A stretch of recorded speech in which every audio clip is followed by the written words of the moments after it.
All right, two quick things. One is, yes, I did raise clams when I was in grad school. Apparently, clams can murder each other. I didn't know this. So one killed another, and then it like popped open, and the gut came out, and it stunk, and we had to get rid of it. The second thing is, databaseology is not a real thing. I just made it up. But the university thinks it's a real thing, like neurology or ecology. So anytime they invite me to an event, they always put my name tag, databaseology. So they think it's real. It's not real, but it's not a real thing. All right, so today I'm going to talk about the challenges we faced in trying to apply the research we've done in the university on using machine learning to automatically optimize database systems. We're trying to apply that into the real world with a startup. And the main takeaway is going to be is that, to no surprise, I think, to this audience, that machine learning is not a magic wand, that you just can't wave it over hard properties to make them tractable, and that there's a bunch of things that we did not anticipate were going to be a problem in trying to use machine learning to optimize databases that we ended up had to deal with in the real world. So normally when I give a talk, there's a little bit of setup and then you give a demo. In the sake of time, because I want this actually to run while I'm giving a talk, I'm going to launch a demo of AutoTune Live that's going to be tuning a version of Postgres running on Amazon RDS or TPCC, like a standard benchmark. And we're going to try to optimize it using machine learning. We'll let it run while I give the talk, and then we'll come back and see at the end to see what that actually worked. So I might melt. Oh, there we go. So all I need to do here, this is already set up. I'm going to go down below, enable auto tuning, and just submit that, and then auto tune will kick off. Right. So what this will be doing is it's running a real workload, aggressively pushing the database, running queries, and then we're going to test to see whether it actually did anything at the end. Okay. But I'll explain what auto tune is doing as we go along. All right. So for this talk, I'm going to begin with some background history about why we want to use machine learning to optimize database systems. I don't think for this audience you need to explain why databases are hard, but we'll cover that. And I'll cover what I think are the state-of-the-art methods in both research and industry in this space. And then we'll talk about the things that we discovered when we actually went to the real world with databases from people actually, running production, and where some of the assumptions or things we assume were going to happen, or things were set up a certain way that we applied in the research lab out to the real world, it didn't actually pan out. And then I'll talk about the things we actually have to do to make machine learning work in a real system. And I'll finish off with some of the open problems I think are worth discussing or pursuing, again, both in industry and academia. All right, so let's go quickly over the background. So again, for this audience here, everyone should know that databases are super hard to deal with, right? Once you start running anything at scale with a lot of users, a lot of query, a lot of data, things start to fall apart. And database systems are particularly difficult to manage because there's so many options, so many different ways you can configure them to make them work well that it's very hard for DBMS to reason about. And so the classic four problems that people have to deal with when running databases in production they do deal with is doing physical design, like picking indexes, sharding keys, and partitioning keys, tuning the knobs, the configuration parameters, and things like buffer pool sizes, caching policies, log file sizes, and so forth. Query optimization is always a big challenge. Like, how do you take a SQL query and figure out what the most optimal plan is, like what index to use or what join order to use, and of course, hardware provisioning or resource provisioning, like for the given database size and the workload, what instance size should I use? How many CPUs do I need? How much RAM memory do I need? So the reason why this is a big challenge, again, because there's so many different ways you can manipulate these different database systems, and for each application in each database system, it's going to be different. So what are people doing today? Well, for the most part, people are hiring humans, database administrators. Right? And the problem with this is that DBAs are there's not a lot of them. I'm not saying it's a dying profession, but there's, a lot of companies don't have them anymore. It's not like the old days where you had Oracle and Sybase and all these classic database systems, and you had full-time DBAs managing them. In the DevOps world, it's whoever set up MySQL Postgres at the last job, they draw the short straw, and they're responsible for setting up MySQL at the new job. But are they database experts? No, because they're developers. They're doing other things. Even if you had a DBA to manage your database, a lot of companies now don't have a single giant monolithic database anymore. We talked to customers where for every single microservice, they had their own databases. So they had like dozens of microservices, each with their own database instance. So you can't assume a human's going to be able to manage all of those and know how to tune one each exactly to get the best performance. And the last part, the biggest issue in the modern era is that humans are expensive. To give you an idea how much a DBA costs, this is from the U.S. government, the Bureau of Labor Statistics. So every so many years, they do a survey and say for different professions, what's the average salary or what's the distribution of salaries in that range. And so in the U.S., the average salary DBA is about $96,000 a year. Again, I realize we're in Europe, so I translated, it's roughly 91,000 euros. Right? Again, this is the average across the entire country in the U.S. Certainly the East Coast, like in San Francisco, or the West Coast in New York, DBAs are making a lot more than this. I've met DBAs that are making $250,000 a year. Right? Again, they're babysitting software. They're babysitting a database system. So again, this is why DBAs aren't that common anymore. So this sounds like the ideal scenario for machine learning, right? And there's a long history of people trying to apply not just machine learning, but other automated techniques to automatically optimize database systems, right? And so it goes back to the 1970s when they built the first relational databases, because they recognized that, okay, if you abstract away the underlying physical data structures or the execution of the database system through SQL or the relational models, somebody's got to decide how to, how to pick the indexes or how to optimize it. And so there was a lot of early work even done back when the first relational databases were built in the 1970s. They just called it different things. So in the 1970s, they called these self-adaptive databases. But again, machine learning wasn't a thing back then, so they were using heuristics and sort of a brute force search to find what indexes to pick for your database. To give you an idea how old this problem is, this paper here is from 1976. This is written by my PhD advisor, PG's advisor, right? And this guy's dead. So the problem's been going on for so long that it outlived him. In the 1990s and 2000s, the name changed, but the high-level idea of the problem they were trying to solve was the same. So now they call these self-tuning databases or self-managing databases. And one of the big things that changed is that this no longer was an academic pursuit. All the major database vendors recognized that this was the problem and started building their own tools with DBAs. So this paper here is from Microsoft. It's from 2007. It's a retrospective of the last 10-year history of the work they've done at Microsoft Research on trying to solve this problem. But certainly Oracle, IBM, and again, all the other major database vendors all were working in this space. But what they were building were tools for DBAs, like recommendation systems, where you would feed in some basic information, click a button, and then come back with a recommendation, and then the DBA still had to decide when and how to apply that recommendation. So the era that I like to say we're in now is, in the 2010s, the 2020s, is for what I call self-driving database systems, where we're applying machine learning techniques to solve similar problems. But the idea is that we want to reuse the training data or the data we collected from tuning other databases to apply it to new databases. So we're not starting from scratch every single time. We can learn from the decisions we make for other databases to get better performance for new databases. I don't think that's made.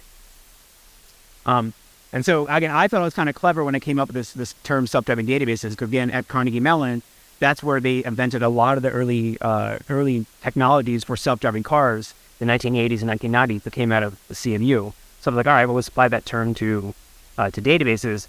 But of course, Oracle stole my thunder, and they came out with their own self-driving database a few months after my paper came out. I didn't get any money from them, but that's fine. That's their problem.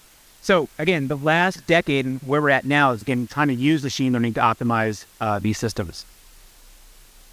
So this is just a quick overview of the different implementations of ML-based techniques for optimizing databases. I'm only highlighting the ones that I think are the major efforts. And there's a combination again of both academic and industrial research. And so again, classical problems like picking sharding keys, indexes, query optimization, and of course knob consideration. Because at a high level, all these tools work the same way, right? You have some database, your application connects to it, it runs SQL queries, and then you want to have a tuning tool connect to the database, retrieve whatever information it can from the system, store that in a repository with other training data or other observations it's seen from the database, train machine learning models that can predict how the data system will change and perform as you make changes to it, as you build an index or change a knob, And then the tuning algorithm can then apply it to the database and observe the change. Again, there's a sort of feedback mechanism. You say you apply a change and learn whether that made a difference or not. And so you have to tell the algorithm at the beginning what objective function, what do you want to optimize? Reducing P99 latency, improve CPU utilization, improve throughput, reduce cost. Right? The machine learning models have to be told ahead of time what it was to optimize. So for this talk, I'm going to focus mostly on knob configuration, because this is what we've been focusing on at Auto-Tune. And I think this is the one where there's a lot of activity in the space, because the problem is sort of perfectly tailor-made for machine learning, right? Because there's these continuous variables that you can build models on. All right. So with Auto-Tune, the high-level idea is that we wanted to build an automated service where we didn't require you to modify the internals of the database system in order to connect machine learning algorithms to it to optimize. And so the current version of Auto-Tune only supports Amazon RDS and Aurora, and we only support MySQL and Postgres. We've done a previous research project using Oracle, which is a nightmare, but the current commercial version of Auto-Tune only supports these two databases. The reason why this is a really hard problem is because there's a lot of knobs and people don't know how to tune them. So this graph is actually a survey we did of the number of knobs in the different versions of MySQL and Postgres going back to the beginning of the century, but for the last 23 years. And you can see that at the very beginning, in the early 2000s, both of these systems only had like less than 100 knobs. But then since then, Postgres has grown by 5x and MySQL has grown by 7x. Right? And the reason why these knobs exist is because when the engineer was building a database system, at some point they had to make a decision about how much memory to allocate for a hash table, or when to write log files out. But then rather putting a pound defined in the source code, they expose it as a knob and assume that somebody else is going to come along and know how to tune it properly for how the application is going to use the database. But that never happens because these things keep getting added and added. Now, I'm showing that MySQL has 600 knobs. Not all of these knobs will affect performance, and then not all of them you're actually going to want a machine learning algorithm to tune for you. Right? Some of these are like file names, directory paths, port numbers. Right? You don't want machine learning to touch those, but there's still enough of them that can make a big difference if you can tune them correctly. In the case of Postgres, I'm showing less than 400 knobs, but that's just the global knobs. For every individual table in Postgres, you actually can tune the auto vacuum, like how much you want the garbage collector to run. So this problem grows even more. So here's a high-level idea or overview of how Auto-Tune works. You have your database running in RDS, and then you deploy our Auto-Tune agent in a little Docker file. Datadog and other sort of APM tools work the same way. And the agent is going to connect to the database to retrieve the internal telemetry or metrics that every database system generates. Things like pages read, pages written, lock held, and so forth. We'll also collect to Amazon's CloudWatch and Performance Insights to retrieve OS telemetry. It would be like CPU utilization and memory utilization. And then it's going to send that information back to our tuning API, our tuning service. We'll store this in a repository that all the other training data was collected from other databases. And then we'll feed that into a recommendation engine that'll train machine learning models that can predict, again, how the data system's performance will change as you start changing the value for these knobs. And then it'll use those as models to produce a new recommendation for a new configuration that it thinks is going to improve the system's performance. And then the service can then apply to the database. Right? And again, you have this feedback mechanism as you apply each change to determine whether it's actually going to make a difference or whether it makes a difference or not. Now, for some people, they don't like the idea of machine learning algorithms running and making changes to the database. So we also had to add the ability to expose the recommendation to a human and require them to come and approve it before the change gets applied. So this give you a quick example of the benefit you can actually get through just knob tuning. This is one customer where over a 3 or 4 month period where they deployed Auto-Tune for their Postgres database. So you can see in the very beginning, we got an 88% drop in the P99 latency just by changing knobs. So this is not like we're probably going to change the application. We're not changing SQL queries. This is just through tuning the parameters that the data system exposes. We went from almost 100 milliseconds per query down to 13 milliseconds. And then auto-tune turned off because, okay, I got a good benefit. But then over time, I recognized that the performance was slowly getting worse because the application was changing. They were adding new features. They were introducing new queries. The database was getting larger. And then when auto-tune kicked back on here, all right, we got another 68% drop going from 32 milliseconds down back to 10 milliseconds. And again, the human didn't have to do anything. The machine learning algorithms figured this out and said this is the right thing to do, and it did it. So this looks fantastic, right? This looks like a clear win. Why would you not want to use machine learning? Like this looks like everyone should be doing this. So where do things go wrong? So in this example here, I'm showing you how we would achieve the better performance, but after we did a bunch of fixes to make this stuff actually work. In the academic literature, you're seeing even more bigger benefits in some cases, but they're making a lot of assumptions about how people can use a machine learning based tool like auto-tune and other things where it's actually not practical. And there's a bunch of challenges that come up that make these tools difficult to deploy that have nothing to do with machine learning at all, but rather it's just the nature in which people are deploying and using databases. And I would say that too, that like these assumptions that are made in the academic literature, I'm guilty of this too. I'm clearly admitting that are hypocritical.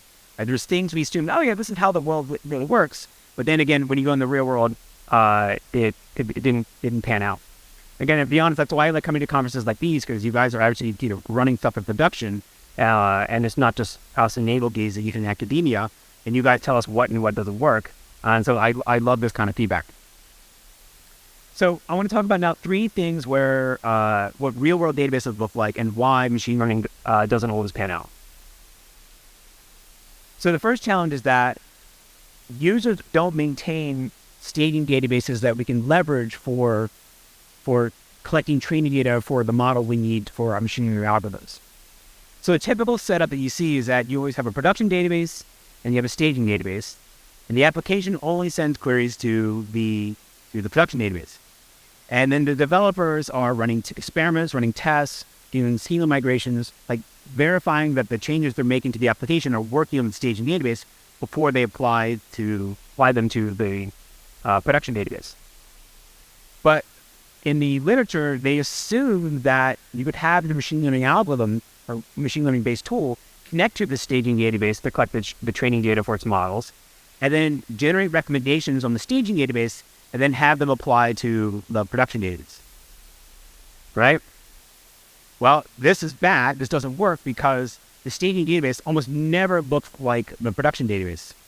We've talked to one customer where they were spending, I think, $40,000 a month for one production database. They had provision IOPS and replicas as well, but there's no way anybody's going to spend $40,000 a month for a staging database, right? It's always going to be a smaller instance size with less CPUs and less memory. So the problem is now, if your models are trained on a database or a database instance that is less powerful than the production database, it may end up making recommendations that make sense for the staging database that don't actually work well on the production database. So an example is we had a customer where exactly this setup, we trained our models on the staging database. We got a 15% reduction in IOPS for Postgres Aurora, right? And again, in Aurora, you pay per IOP. So for them, a 15% reduction in their cost was a big deal. When we applied the same recommendation that the models make on the staging database to the production database, we only saw a 1% drop, right? Because the environment was just so different. When you deal with dynamic scaling, this is a big problem as well. So there's less of an issue in Amazon's latest storage for RDS, GP3. But in GP2, the way it would work is you would set your storage size, how many gigabytes you wanted, and then they would give you so many IOPS based on the size of your storage.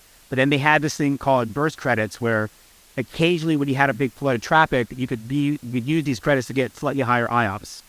And it was like sort of rollover minutes for cell phones from the old days.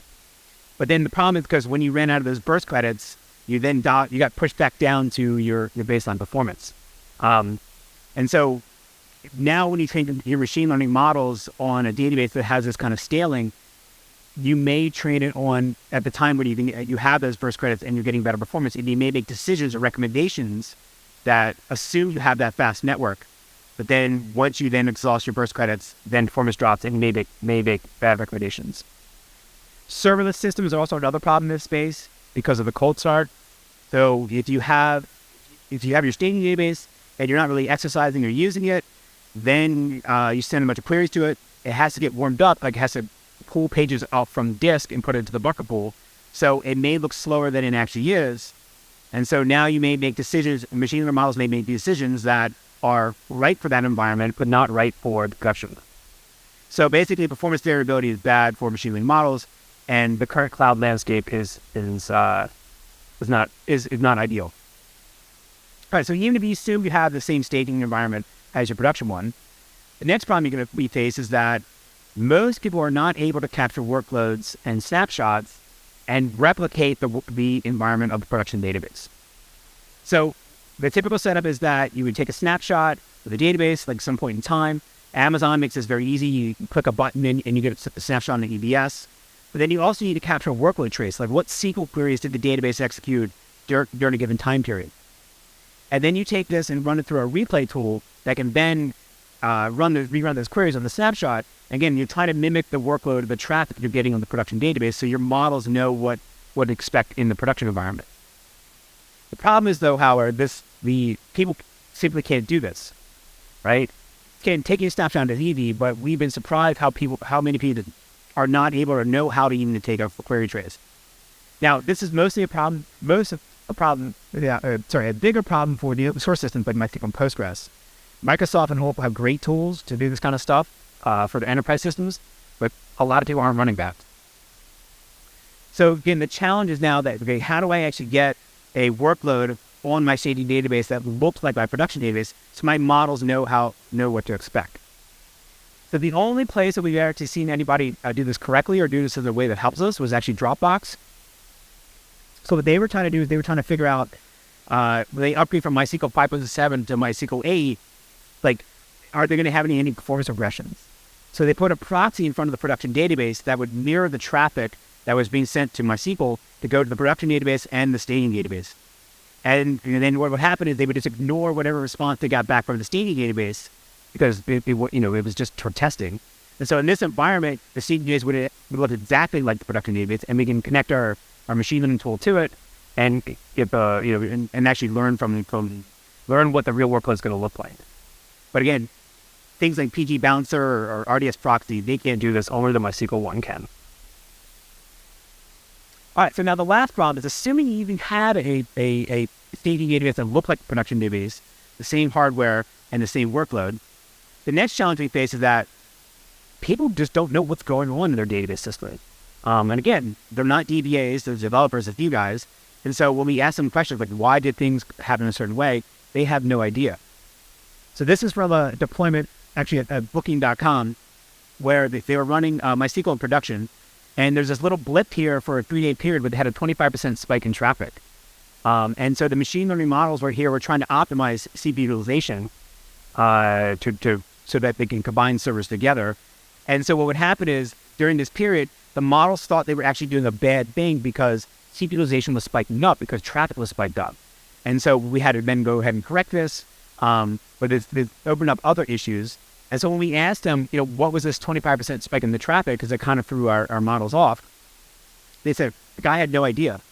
And then it took them 3 weeks to finally figure out, it's because some developer made some change to the application that they pushed out that had a bug and caused 25% more queries to show up. And they didn't know why, right? So that long to figure this out. So the reason why this is problematic is that the existing algorithms, the existing models that are out there today can't reason about this unless a human comes and tells them certain things. But again, if the human doesn't know, how can the model know? And then they also assume that every database system is running in isolation of all other database systems. So in this environment here, this MySQL instance was running in a cluster. So if the models had a way to recognize, the other nodes in my cluster are also getting a spike in traffic, that has to do with something else going on upstream in the application, and therefore I can account for that. You can help them make better decisions. But again, the things weren't set up this way. So the main takeaway from all this is that the standard methods that people for machine learning people are using to optimize systems assume that they're running on a database system that looks exactly like the production one. They can run offline, and then they can run repeatable experiments over and over again to see whether they're actually getting better performance. But again, as I said, this doesn't pan out. This is not how things work in the real world. And again, I fully admit I'm hypocritical to this. So this is a paper we wrote in 2018 on the first version of AutoTune, and in it we say exactly what I just said, that we assume that people are going to run AutoTune on a database that looks like the production database, that's a clone, and that you have a repeatable trace of the hardware or the workload you can rerun. And again, it doesn't pan out that way. So the big challenges we're going to face now is how we actually interact with the database system to make sure that we apply changes correctly, observe whether it's actually making a difference, and account for how humans are interacting with them. So now I'm going to talk about the things we had to do to make machine learning work in AutoTune. And again, the main spoiler for all this is going to be, it's not machine learning. It's not advanced research. It's just dealing with stupid things, right? And putting up the right guardrails that you need in your machine learning algorithms to make sure that you're taking care of the database correctly. So I'm going to talk about 4 things. The manual controls you would need to expose to humans, allow them to control what the machine learning models are doing, how to then determine that we're making a difference, how to manage the entire fleet of databases, if we have multiple systems, how to make sure they're working correctly, and then how to, I don't say the word trick, but tell the human that things are getting better without maybe always doing that. And that sounds a bit like I'm lying, but I'll explain what I mean in a second. All right, so the first thing we got to deal with is that we need to run these machine learning algorithms on production databases. All right, this is actually one of the assumptions that I made again in the research lab that didn't pan out in the real world. We would tell all of our first customers, do not run this in production. It's machine learning. It's a machine learning algorithm. It may make bad decisions in the beginning because it's trying to learn what the right thing is to do for your database. And from a business standpoint, this is a hard thing to sell if people can't run a staging database. So we tell people don't run in production, and then most people would listen to us. For whatever reason, Brazilians didn't. Like 5 out of 5 Brazilian customers we talked to, like, yeah, we don't care, we'll run the production. Right? And then they would get burned and come back and like, oh yeah, that was a bad idea. And so we learned that, okay, if we have to want to run on production databases, we need additional guardrails, we need additional controls to make sure that people don't shoot themselves in the foot. So what we added is the ability for a human to come to control when should the machine learning algorithms actually run, right? And this sounds kind of stupid, but people want to know that the machine learning models are only doing things at the time of the day when they're awake and can deal with it. So we had one customer told us, oh, well, it was a DBA, I'm only on the job between 9 to 5, so I only want AutoTune to modify the database system during that time period. And then in some cases, some knobs don't take effect until you restart the database system. So he wanted us to set up a schedule so that the database system would only restart at 10 a.m. every morning, Monday through Friday, because that's when he went out for coffee. And so the database would restart, he would go get his coffee, and then when he came back with his coffee, the system would be back up and running, and he could check on it. Again, is that machine learning? No. It's just dealing with aspects of human. So the other thing we had to also do to build confidence for humans to understand, okay, the machine learning models are actually doing the right thing, we had to add the abilities to, in our recommendations, show a little graph or show something with an explanation that says, here's why we're recommending this change. Right? Again, just to make sure that people understand that we're not just doing because machine learning models said to do it. It is actually what we're doing, but we're just making humans to be more comfortable with our decisions. When there's other stupid things too, like people complain that the numbers of the values for the knobs, they didn't look like they were generated by humans because it was like random. Think of like how much memory you use for a bucket pool. It would be like a random number, and they didn't like that. They wanted us to have more zeros in it, like round it up or down to make it look more, again, human-based. So we added that, and then the complaint stopped. Is that machine learning? No, like rounding numbers. But again, it made a difference for how humans want to use machine learning tools. The next thing we had to account for also too is there may be external factors in how a company or organization is using a database system that are not readily available or understandable by machine learning algorithms that we then had to allow humans to control. So we already curate the knobs that we're tuning in certain values to make sure that we don't do the wrong thing or put the database in a bad state ahead of time. So like, the classic example would be there's knobs to control whether you want the database system to write the disk when a transaction commits, like when you want to save data, and you can turn that off. And of course, the machine learning algorithm learns very quickly that, oh, if I don't write things at disk, my database is going to run a lot faster, so let me go ahead and do that. Of course, the downside is now if my database crashes and I lose data, the company might lose money. But that's an external cost or an externality that the models can't reason about, so a human has to come in and put those controls to make sure it doesn't do that. So the same thing happened for other scenarios that we didn't anticipate, so we had to add the ability for humans to control what the machine learning models can and cannot do. So the example I'd like to give is we had a customer that was deployed MySQL, and there's a knob in MySQL that controls the buckle size, like how much memory should it use for its page cache in the system. And the conventional wisdom, if you read Stack Overflow and all the documentation from MySQL, says you want to set this value to roughly just 70 to 80% of the amount of memory that's available to your machine. So for this particular customer, this value was set to 50%.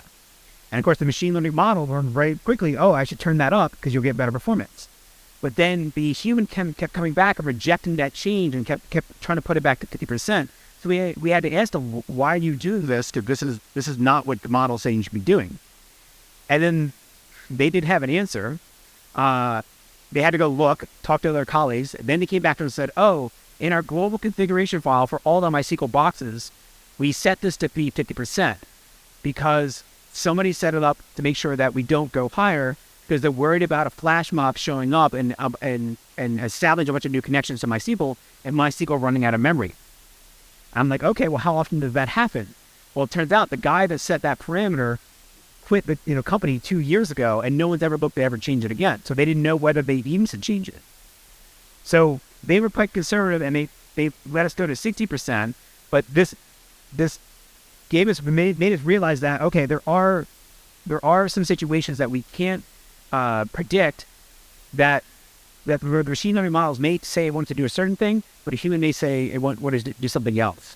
So we had the ability for you to control what the value of the knobs could possibly be. Again, is this machine learning? No, it's a form. You set the min-max values for knobs and then let it run. But again, this is not something that we had anticipated. All right, so the next thing to deal with is how to help people when they have a lot of databases. Again, all the existing machine learning techniques assume every database is an island to itself, and you don't worry about how they interact with other database systems. But the problem with that is then this leaves a lot of potential opportunities you have on the table where you could optimize it if you know that there's certain relationships between databases. So to give you an idea of how many databases people actually have, right? This is the sort of quick chart of the number of databases per organization that we see in Ottertune. Again, this is per AWS organization, so it's not like per company. But the main takeaway is that some people have, dozens and dozens and hundreds of databases. And again, no human can manage each individual one. On average, it's about 10 databases per organization.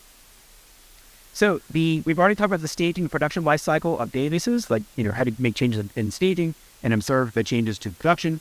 But another scenario we see often too is when you have some manual sharding or application level sharding. You have a single database, logical database that you break up into shards across multiple instances, and then you put a proxy in front of it to route queries based on these sharding keys.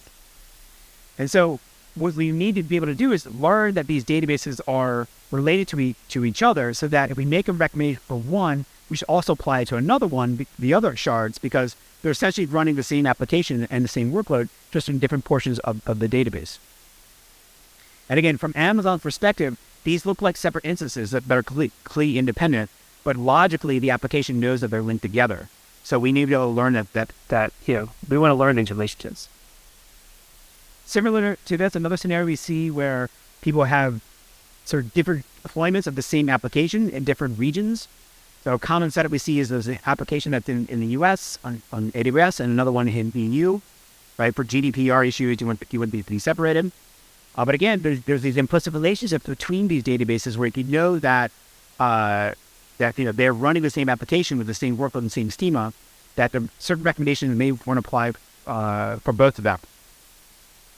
So one of the things we had to add is the ability to identify these cross database relationships, so that when we make recommendations, again, we know whether or not they should be deployed to other ones. And I'm using the word identify here instead of learn because I don't want to imply they're using like any deep learning techniques. It really is just like looking at the schema and seeing whether they're the same thing. Or in some cases, it's asking the user, hey, we think these databases are linked. Is this true or not? And so what you can start doing is make sure that each database is running correctly in relation to the other databases that are similar to it. So in the case of like the EU versus US setup, we had one customer where Ottertune identified that the US database is running 10x faster than the EU one. And they had no idea why. Well, it turns out that the developer forgot to deploy an index that they built on the US one, on the EU one, right? Is that machine learning? No, that's a mistake of a human. But you use heuristics to identify that they're out of sync and fix it for them. All right, so the last challenge we had to deal with is how to make sure that people still use a machine learning-based tool when it's the right thing to do. So a lot of times, at least in the graph I showed in the beginning, they got a huge reduction in performance at the very beginning, right? And then things the performance was the stable after that. Well, the problem is they would then turn off the machine learning algorithm because there wasn't any major changes that it wanted to make, but eventually there was a problem and the thing needed to kick back on and correct the configuration. But we see a lot of people get a big win at the beginning and then walk away and turn everything off. And I like to think of it as like your doctor gives you a prescription for antibiotics when you get sick, and you may take them for the first 5 days and feel better and then stop taking them, which is wrong, so you have to take the full regimen. So the same thing we see in databases, you want people to sort of run this all the time because applications evolve, databases evolve, and the machine learning models can sort of work with you and improve over time. So the way to deal with this problem is that we, instead of exposing raw performance metrics like P99, throughput, utilization, we still track those things because that's how the machine learning models operate. But instead of putting that front and center and saying, yeah, here's the performance of your database system, we now hide this or abstract it away through what we call a database health score. Right? Sort of think this is like, I don't know, you have this CDU, like your credit score. If you ever use Grammarly, there's that score at the top corner as you write. Right? The same idea. This is an approximation of how well your database is doing, so that you know whether there's more things you need to be fixed and apply recommendations so the models can make you can improve for you. But the reason why we want to do this instead of just showing performance is because there may be certain recommendations we're going to make that will actually make your database run slower or cost more, but it's the right thing to do. Right? So surprisingly, you see people run their databases without backups turned on, right? Because like they had a staging database and they didn't have backups turned on, and then that got moved or migrated to become the production database, and then they forgot to turn on backups again. So in that case, is that going to make you turn on backups? Is your database going to run faster? No. Is it going to be more expensive? Yes. But it's the right thing to do. So your health score can then go up when you start following these best practices. And this gets into this big vision of where I think machine learning models should focus on is, again, not just trying to get the best performance, but how to assure people that provide them with peace of mind to know that their database is being taken care of. And again, from a computer scientist standpoint, that seems like a fuzzy concept, but this is what people really need, not just like, max performance at all times. Actually, real quickly here, this is actually from a real customer. And you see down below, this is an example of the staging database is running a microservice or micro instance, but then the production one is actually kind of larger, right? We see this pattern all the time.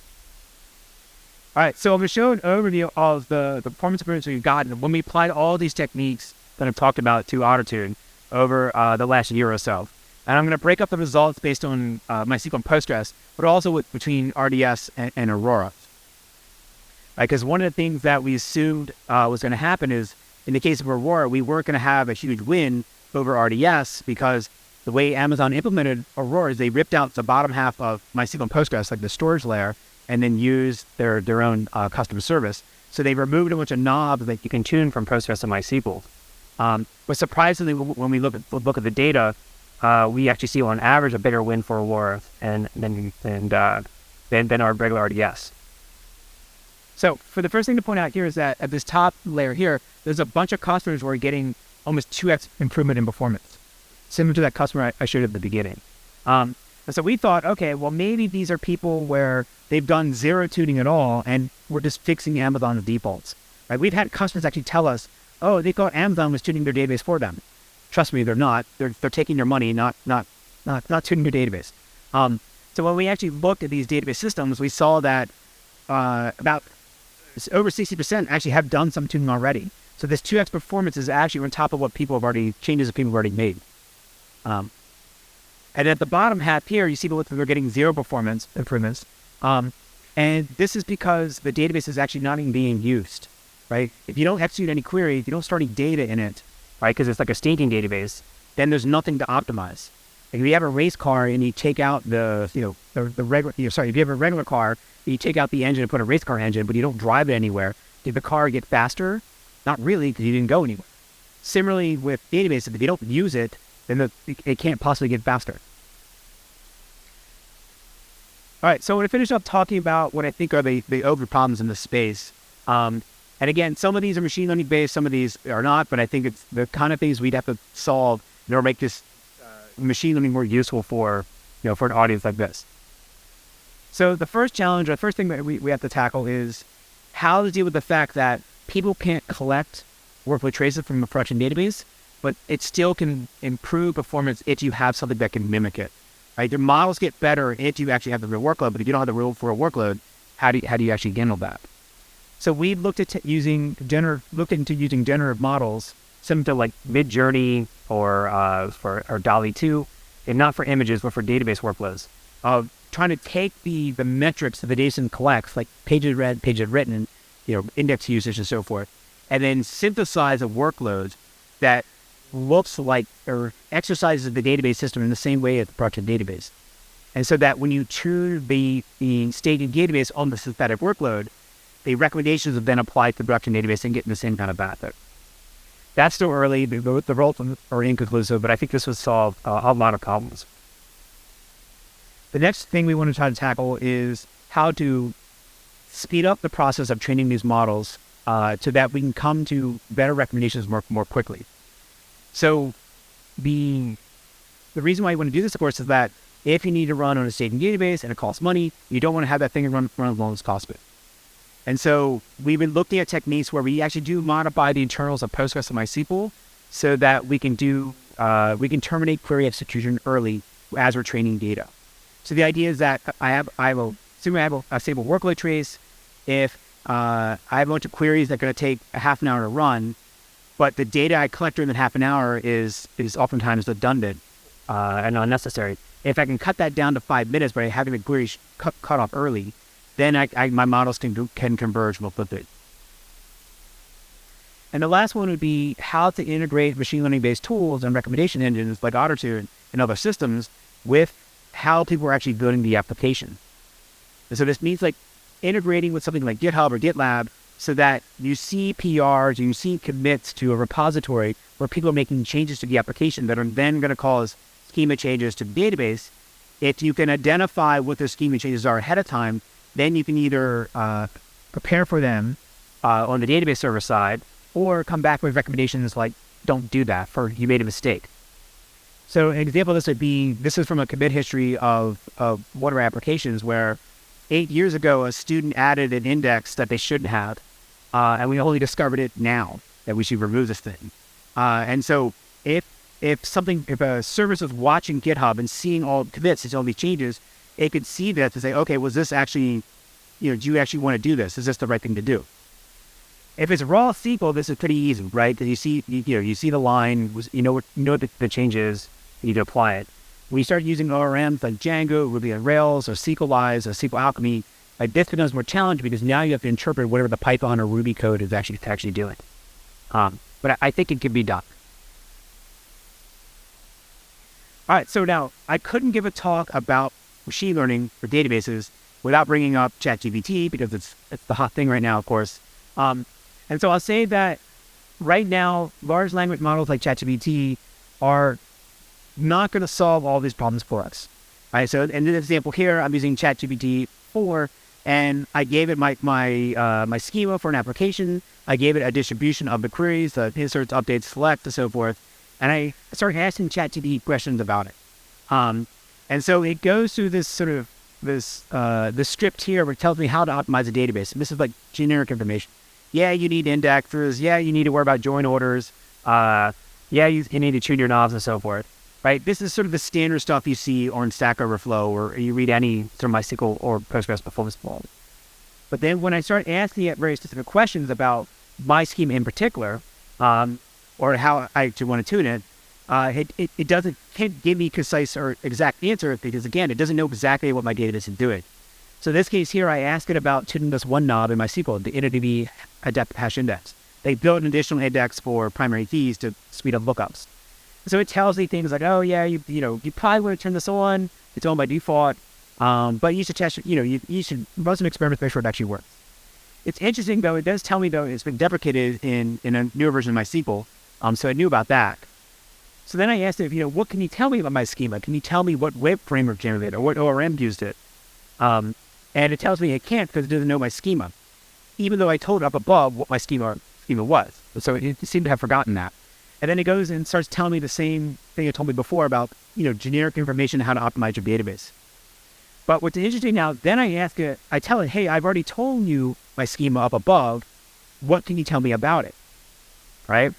And then now it starts to hallucinate, right? It tells me that my schema is for an order process system. It starts telling me about tables I don't even have, right? It starts telling me about orders tables, products tables, right? And the schema I give it, I assure you, does not have those things. For it starts saying, yeah, you have it. Here's what you should know about it. So then if I correct it and say, okay, well, I don't have the things you just talked about. Here's my new schema, right? Then it starts coming back with, then actually it picks up some things that are actually correct, right? So I say, I don't have the schema. It apologizes. And then I give it the real schema again, right? So then it goes to that same spiel. And then I give it my real schema, and then it actually tells me seemingly useful things, right? It'll tell me about, this was created by Django, and you have these tables, and it looks like it's normalized correctly. Now, I put in some traps in the schema. I put in some common mistakes I thought it could try to pick up, but it couldn't. And I've tried this multiple times in version 3.5 and version 4, and it can't quite figure things out, right? And so I think for the time being, large language models like ChatGPT are good for what I call fuzzy questions, like, hey, what ORM am I using, right? How many tables do I have? But for exact tuning recommendations, we don't think we're there yet. We can use something like us to figure things out. What I do like is that I didn't ask it again about the adaptive hash index, but it remembered up above that I did, and it started giving me the recommendation for that. But again, it can't say anything specific. Andy, su base de datos ahora está optimizada y lista para usar. Okay. So let's go back here. So again, we launched this. There's our demo. Here we go. So again, so the setup here, we had Postgres running. We were running TPCC, which is the standard benchmark people use to measure performance. And we saw that as it applied to change, our health score went up from 77 to 93. And then if I click on recommendations, we can see that AutoTune came up with a bunch of recommendations for how to tune these knobs. Some of this text here, the recommendation, is actually generated by ChatGPT. Some of it's written by humans. And then there's a button here to go ahead and apply it if you wanted to. But it was running automatically in the background. The other thing I also point out too, if I go to index recommendations, this is the index I mentioned before where my student added an index that it shouldn't have that was redundant. And AutoTune caught it, then human didn't catch it over the time. Again, so machine learning does work. It just takes a bunch of extra stuff you have to do that isn't machine learning to get there. All right, so to finish up, you may feel like it's a bait and switch, right? Because again, my provocative title said it doesn't work, but then I just showed you that it does work. And it may seem like, okay, I cheated you, or you feel like you've been betrayed. So if you have any complaints about why I did this or set up my talk this way, I would refer you to the great unofficial biography of Larry Ellison, the founder and CEO of Oracle, from the 1990s, where there's this little paragraph in here where it talks about the talks he used to give in the 1980s about, in the early days of relational databases, and where the talk was called Why Relational Databases Don't Work. But the talk really was about explaining all the problems and all the things Oracle had to do to fix them. So I was inspired by Larry Ellison because he's the eighth richest man in the world, and that's why I sort of set up my talk like this. So if you don't like my setup here, you don't like my premise, please call him or send him an email there and send on your complaint to him. Okay? And that's actually not a real email address. That one goes to Dev Null. The real one is Lawrence.Ellison, but I'm blacklisted from that one, so I can't send emails. Okay. All right. So with that, I'm happy to answer any questions. Thank you for your time.